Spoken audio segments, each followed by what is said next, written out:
성경의 창세기 1장부터 11장까지는 사실은 신학적으로는 원역사라고 해요. 수요일마다 성경 공부하시는 분들은 무슨 얘기인지 아시겠지만 실제 고고학적으로 발굴이 가능한 역사는 아브라함부터 봅니다. 아브라함이 창세기 12장부터 나오고요. 1장 아담과 하와 이야기로부터 11장까지 이야기는 역사 이전의 역사, 원역사라고 이야기를 해요. 그 원역사 부분은 상당히 신화적인 이야기들로 많이 채워져 있고 상징적인 이야기들로 많이 이야기로 구성이 되어 있습니다. 그 이야기의 마지막 사건이 창세기 11장의 바벨탑 사건이 됩니다. 바벨탑 사건은 이 땅에 지식과 과학기술이 늘어난 인류가 어느 순간에 이제 하늘까지 성읍과 탑을 건설해서 그 탑 꼭대기를 하늘에 닿게 하자. 그 하늘에는 하나님이 계신데 결국은 우리가 하나님처럼 한번 높아져 보자. 인간에겐 지식이 있고 그 지식을 활용해서 기술을 만들어낼 수 있으니까 성을 쌓는다는 것 자체가 대단한 기술이거든요. 성경은 그렇게 인간이 하나님이 주신 지식과 기술을 잘 활용해야지 그래서 교만하게 내가 하나님처럼 돼볼까? 이랬다가는 큰 낭패에 이른다. 그것을 바벨탑 이야기로 우리에게 증언해주고 있는 겁니다. 그렇게 기고만장하는 인간의 과학기술 문명이 하나님께서 하늘에 보시고 안 되겠네 해서 한 가지 딱 조처를 하셨죠. 사람들의 언어를 혼란케 해버렸습니다. 그러다 보니까 소통이 안 되고 하늘까지 쌓고자 했던 탑은 중단되고 사람들은 지면의 사방으로 흩어져 버렸다. 결국 인간이 정말 인간답게 하나님의 은혜를 받아서 행복하고 풍요롭게 살기 위해서는 자신의 한계를 지켜야 된다. 창세기 이야기의 많은 부분은 한계를 넘어갔을 때 일어나는 일이에요. 하나님 앞에서 창조주 하나님, 우리는 피조된 존재, 이게 정확한 한계인데 이것을 자꾸 넘어가서 우리가 신처럼 되어볼까? 하나님처럼 눈이 밝아져 볼까? 하나님 계신 하늘까지 탑을 쌓아볼까? 이 결과가 비참하게 되었다는 겁니다. 이 교훈을 잊어버리지 말라는 거예요.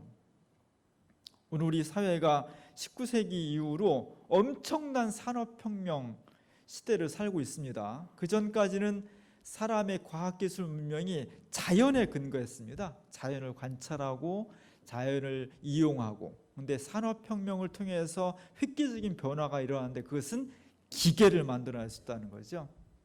자연에 없는 것을 만들어냈다는 거예요. 그래서 증기기관차, 지금 보면은 뭐 엄청나게 느리고 답답하지만 그 당시 처음에 말 타고 다니는 사람들 사이에 거대한 기계가 연기를 뿜으면서 달려오는 것이 사람들에게 엄청난 충격으로 다가왔던 거예요.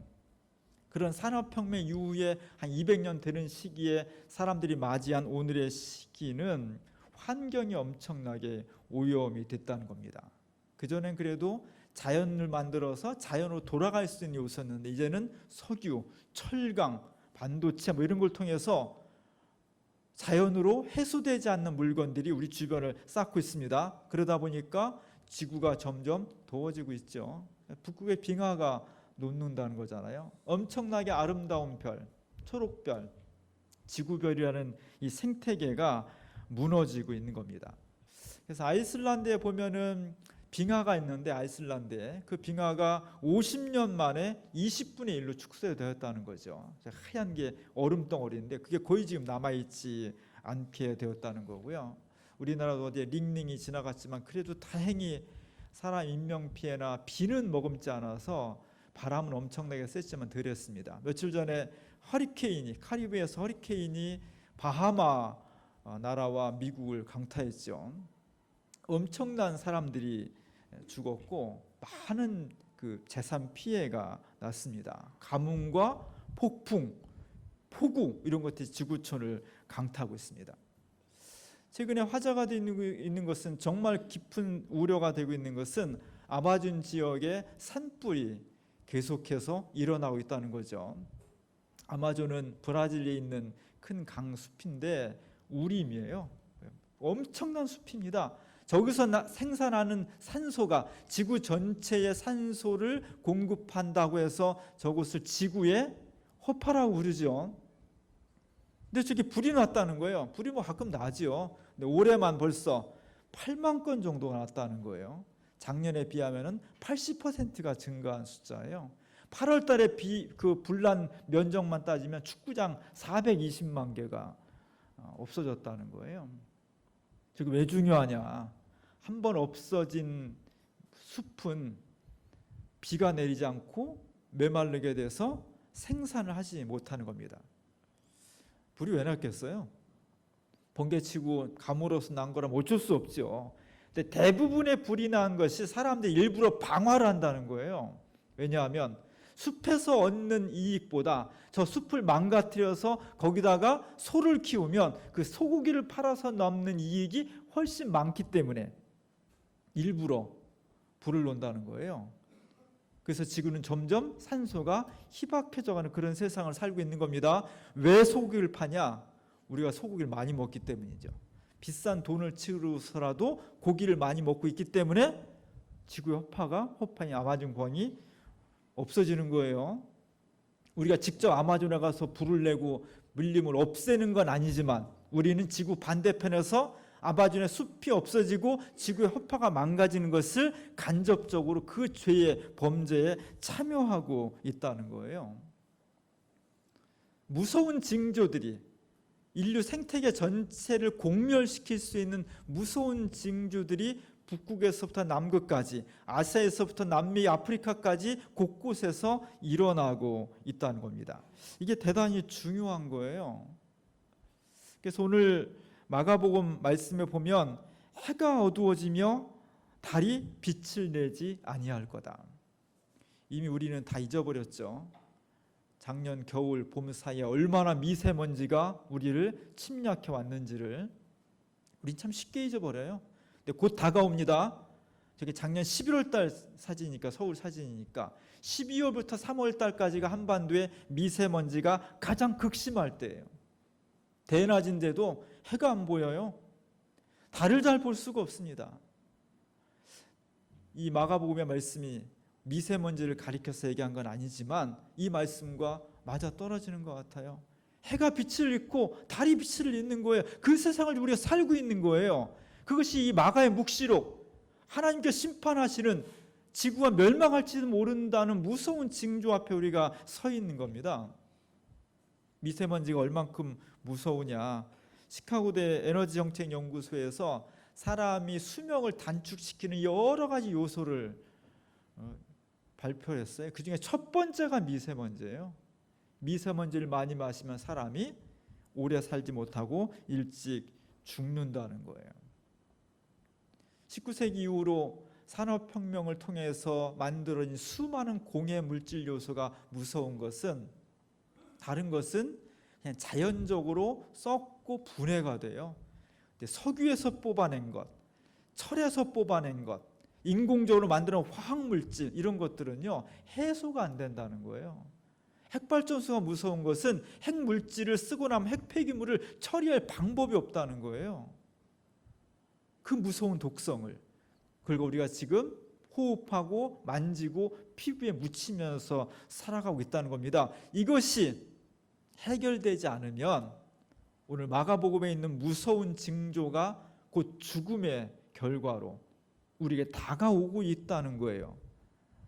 다행인지 불행인지 이 현상이 급격하지 않은 거죠. 아주 조금씩 이루어지는 거죠. 옛날에 개구리 삶을 때 어떻게 삶아요? 좀 더 뜨거운 물에 안 넣죠. 차가운 물에 넣었다가 서서 있으면요 개구리가 그걸 못 느끼는 거예요. 마찬가지예요. 지구라는 생태계가 한 번에 막 온도가 막 1도, 2도씩 올라가면 폭폭 느낄 텐데 조금씩 변하거든요. 근데 어느 시간이 지나면 30년, 50년 지나면 엄청난 변화가 있다는 거예요. 빙하가 녹고 해수면이 올라가고 육지가 줄어들고 기후가 변화하고 이런 위험 앞에 우리가 서 있는 것을 직시해야 돼요. 그 외에는 바로 하나님께서 만드신 이 생태계와 지구를 주님 원하시는 창조의 모습으로 잘 보존하기 위해서 교회가 있는 겁니다. 여기에 대해 교회가 잘 대응을 해야 돼요. 현대 사회는 19세기 이후로 서구 유럽 사회의 사고방식은 어떤 거냐면 인류는 끊임없이 발전한다는 거예요.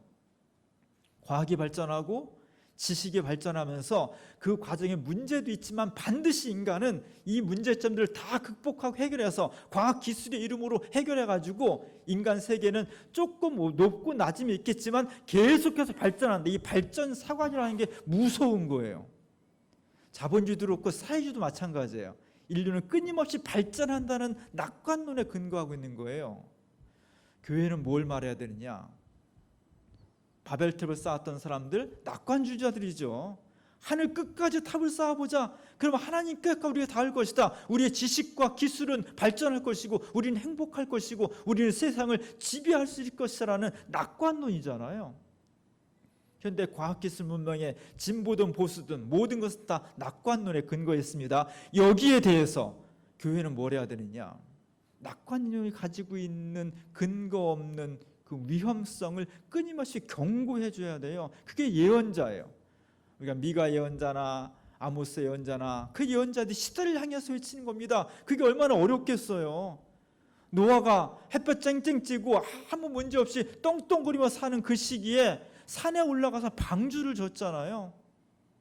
박수 받았습니까? 미쳤다 그랬죠. 손가락질 받았고요. 노동 자체도 힘들고 이게 진짜 이게 비가 올 건가 이렇게 날이 좋은데 본인도 회의가 들고 그럼에도 하나님 말씀이기 때문에 산꼭대기에다 바닷가 아니고 산꼭대기에다가 배를 만들었잖아요.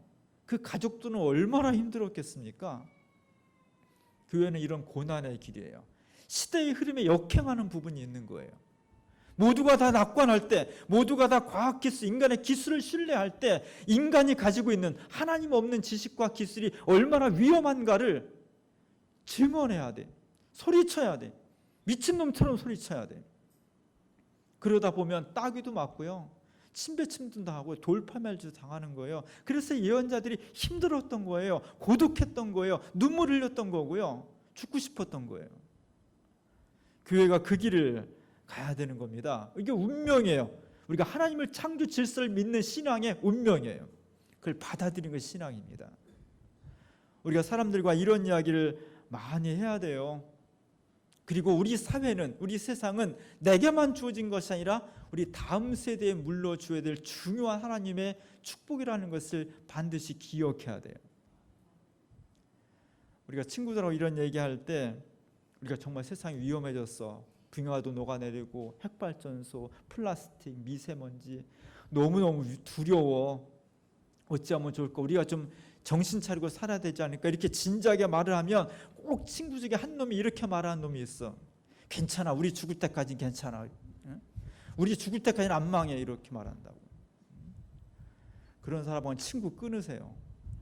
전혀 도움이 안 되는 사람이에요. 그렇게 말해버리면요.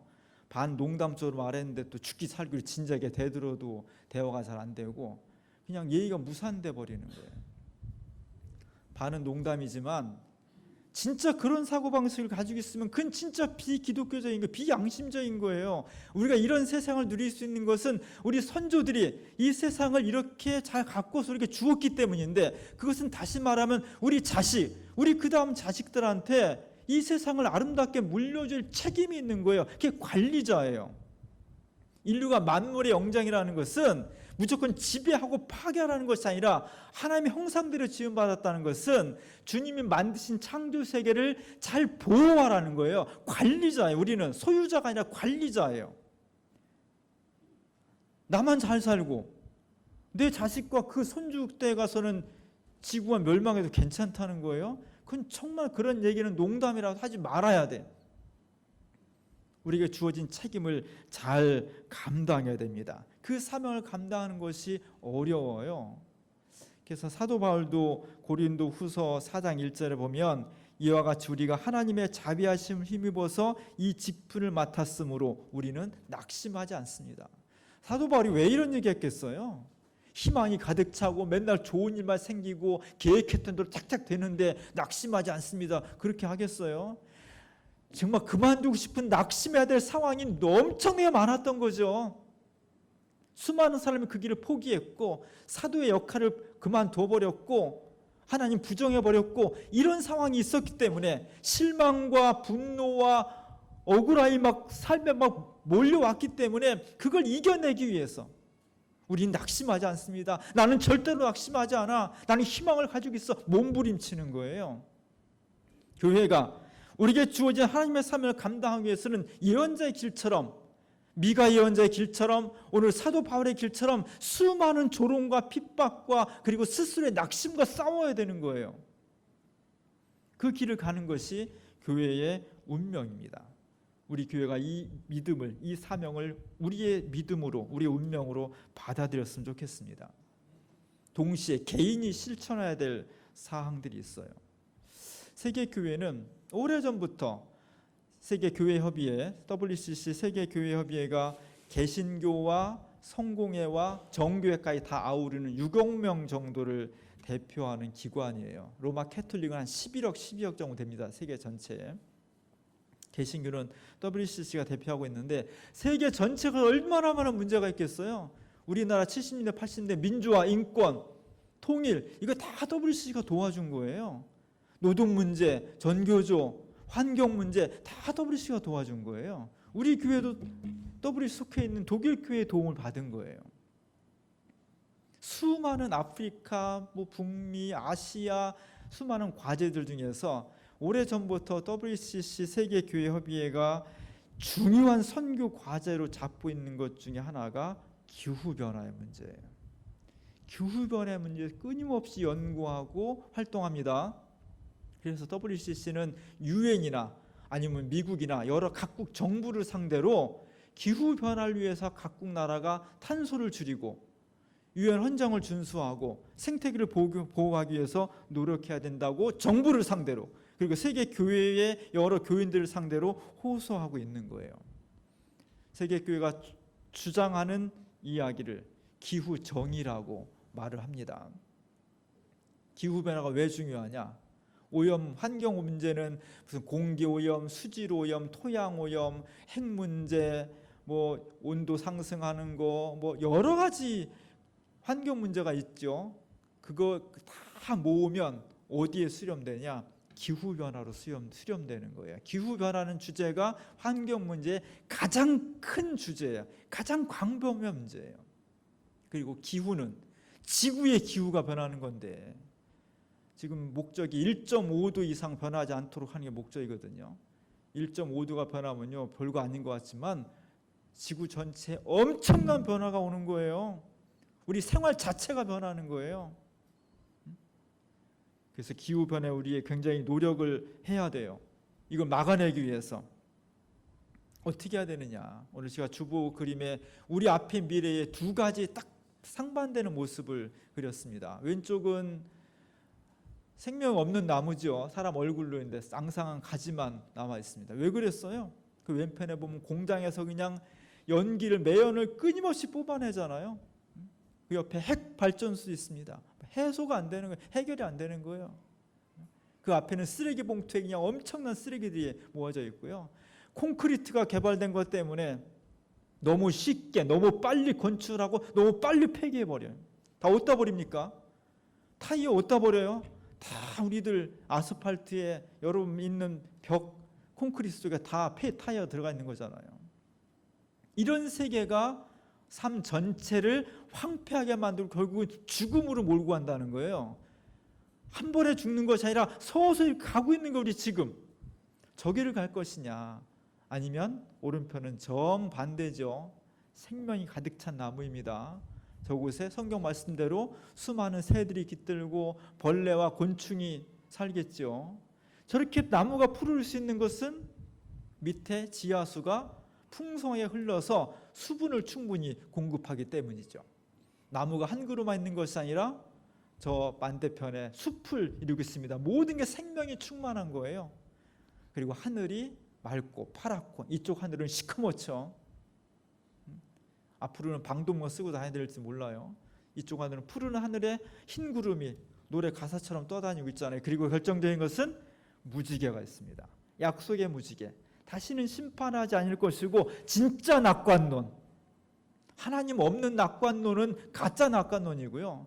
하나님이 함께 하시는 창조 세계와 함께하는 그런 낙관론이 진짜 낙관론이에요. 저 길을 갈 것이냐, 누가 결정합니까? 하나님이 결정하셨어요. 생명의 길로 가야 된다는 거죠. 문제는 사람이 그 하나님이 창조 하나님의 뜻을 받들어서 저희가 그 길로 가겠습니다 하면 이런 미래가 펼쳐지지만 사람이 그렇지 않다는 거예요. 적어도 산업혁명 이후에 지금까지 놀라운 과학 발전을 이루고 있는 현대인들의 문화의 방향은 생명의 문화 방향보다는 저렇게 어두운, 당장은 풍요롭고 당장은 편리한 것 같지만 결국 미래를 바라보면 죽음과 공멸로 향하는 그 길로 가고 있는 것이 지금 우리들의 솔직한 모습입니다. 그래서 다시 오늘 창조절 두 번째 주일을 맞이해서 우리가 다시 우리의 길을 되돌아봐야 돼. 물론 우리가 버티기 할 수 없는 것도 있어요. 그러나 저런 방향에 우리 모두가 직간접적으로 참여하고 있고 책임을 져야 되는 겁니다. 다른 건 몰라도 우리가 할 수 있는 것부터 실천을 해야 돼요. 그래서 오늘 마가복음 13장 23절을 보면은 이렇게 너희는 삼가라. 삼가야 될 것이 있어. 하지 말아야 될 것이 있다는 거죠. 해야 될 것이 있고 하지 말아야 될 것이 있는데 너희는 삼가라. 내가 모든 일을 너희에게 미리 말하였다. 하나님 말씀과 생명의 길을 택해야지 죽음의 길을 택하는 것을 하지 말라는 겁니다. 오늘 제가 오다 보니까 지난 몇 주 동안 우리 교인들 여러분이 서울에서 있는 환경 강사 교육을 받았어요. 지난주에 마친 것 같은데 끝나고 나서 현수막을 하나 만들어서 걸었네요. 거기 진작 알았으면 제가 저거를 사용했을 텐데 제가 오늘 아침에 봐가지고 우리가 뭘 해야 되느냐, 너무 많아. 할 일이 하지 말아야 할 게 너무 많아요. 첫 번째 뭘 해야 되느냐, 육류 소비를 줄여야 돼. 육류 소비. 아까 아마존에 불을 왜 낸다고요? 소고기 팔아먹으려고 하는 거예요. 소고기를 전 세계에서 많이 사니까 그게 돈이 되니까. 고기를 줄여야 되면 고기를 안 먹을 수는 없고요. 왜 안 먹을 수가 없어요? 너무 맛있으니까 고기가. 안 먹을 수는 없어요 진짜. 근데 줄여야 돼. 3번 먹을 거 2번으로 줄이고요. 좀 적게 먹는 운동을 해야 됩니다. 그래서 가능하면 의식적으로 육류를 피하고 좀 식료품 쪽으로 식물성 위주로 먹는 운동을 펼쳤으면 좋겠어요. 두 번째는 일회용품 사용을 줄여야 돼요. 너무 많이 일회용품을 사용해요. 너무 많아. 식당 가도 일회용품이고 가정 가도 일회용품이고 싸다고 다 사용하면 환경은 어떡하냐고요. 환경은요 불편해야 돼요. 불편하지 않으면 환경운동이 안 되는 거예요. 일회용품을 줄였으면 좋겠습니다. 진짜 중요한 거 세 번째, 플라스틱과 비닐류를 사용하지 말아야 돼요. 가다 보면은 태평양에서 잡히는 고기가 다 뱃속에 다 플라스틱하고 스티로폼 이런 걸 꽉 차 있다는 거잖아요. 그런 건 다 걸러내는지 미세 플라스틱 누가 먹어요? 다 또 우리가 먹어요. 우리 나중에 우리 뱃속에도 다 플라스틱 채울 거예요. 왜 하냐고 이렇게. 플라스틱과 비닐류를 사용하는 걸 줄여야 됩니다. 네 번째는 음식물 쓰레기를 줄여야 돼요. 이거 식당 가서 보면은요 반찬이 너무 많이 나와요. 경기도는 좀 덜하지만 호남지방 가면 한 상이나 한 50가지가 나와요. 다 먹는 것도 아닌데. 또 요새는 위생관념이 발달해가지고 옛날에는 안 먹는 거는 봐서 다시 나왔거든요. 그럼 그런 식당은 망해요. 다 버려. 손님이 보는 앞에서 다 쏟아버려. 아까워 죽겠어 진짜. 음식물의 쓰레기를 줄였으면 좋겠습니다. 그걸 누가 선도해야 되느냐? 우리 교회 식사 당번들이 해야 돼. 좀 미안하긴 해요. 식사 한번 하는 것도 힘들어 죽겠는데 거기다 또 이런 환경운동까지 해야 되고 얼마나 골치가 아프겠어요. 그렇지만 머리를 짜내고 지혜를 모아서 우리 교회에서부터 그런 훈련을 해야 돼요. 그 외에 뭘 해야 되느냐? 생수, 일회용 생수 안 사 먹어도 좋겠어요. 요새 일회용 생수병 들고 다니는 게 유행이야. 그냥 어디가 너무 많이 사용을 하니까 그러지 않았으면 좋겠고, 또 우리 생활에서 고지서, 전기요금 고지서, 무슨 고지서 이런 거 다 전기 메일로 받으세요. 그 다 종이로 만들어 가지고 그 얼마나 많은 비용과 노동이 드는 거에 한번 신청하면 되잖아요. 그걸로 받으세요. 그리고 손수건 가지고 다녀요. 손수건. 종이 좀 덜 쓰고. 하나님께서 만든 생태계를 보호하는데 가장 중요한 뭐냐면요, 통이 크지 말아야 돼. 손이 크지 말아야 돼. 째째야 돼. 종이 한 장 가지고 벌벌 떨어야 돼. 내가 이걸 씀으로써 생태계가 파괴되고 우리 미래가 생명의 미래가 아닌 죽음의 미래로 간다는 것을 가슴 아파야 돼요. 우리나라 사람들 별로 가지고 있지도 않으면서 얼마나 통이 큰지 몰라요. 좀 아껴 쓰려면 남자가 저렇게 통이 좁아가지고 무슨 큰일 하겠냐고. 큰일 안 해도 괜찮아요. 그거 해야 큰일 할 수 있어요. 분위기를 정말 생명을 살리기 위해서 종이 한 장, 물 한 방울, 전기 하나를 아끼는 사람을 큰일 할 수 있다고 격려해 줘야 돼요. 아이들이 막 생명운동 한다고 그러면 막 남자가 배포가 적어가지고 째째하게 그렇게 해서 무슨 큰일 하겠냐 이렇게 야단치면 안 돼요. 작은 생명 한 문제 가지고 벌벌 떨 때 너 진짜 큰일 할 수 있겠구나 이렇게 용기를 주셔야 됩니다. 우리에게 하나님께서 두 가지 길을 내놓으셨는데 오늘 읽은 마가복음의 말씀 마가복음의 묵시록이라고 해요. 요한계시록, 요한묵시록처럼 우리 앞에 무서운 날들이 올 수도 있는데 우리가 그 길을 갈 거냐 아니면 생명의 길을 택할 것이냐. 교회는 왜 있는 것인가? 죽음으로 가는 길을 멈춰서고 방향을 돌려서 생명과 구원의 길을 갈 수 있도록 끊임없이 기도하고 외치고 행동하는 게 교회예요. 그 일을 만드는 게 교인들이에요. 이게 우리가 주어진 사명입니다. 이 사명 열심히 감당해서 창조절 두 번째 주일을 맞이하는 우리가 생명의 길을 향해서 걸어갈 수 있는 그런 교회, 그런 삶이 될 수 있기를 주님의 이름으로 간절히 축원합니다. 기도하겠습니다. 하나님, 우리에게 창조 세계를 주시고 생명을 주셨습니다.